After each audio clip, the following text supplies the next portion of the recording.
How to add PDF file in Google Sheets. So that is what I'm going to show you guys in this super quick and easy tutorial. So let's get started.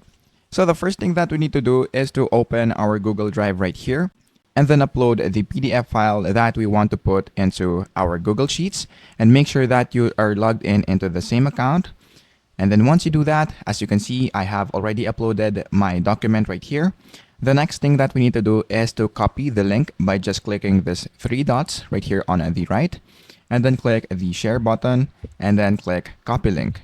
Once you have copied those, let's go back on the Google Sheets. And then the next thing that we're going to do is to paste it by clicking the Control V. And then as you can see, we can just click this one right here, or you can just click the tab button. And then as you can see, we now have added a PDF file in Google Sheets. Now, if you click those, this is what it looks like. So as you can see, this is an example of PDF file.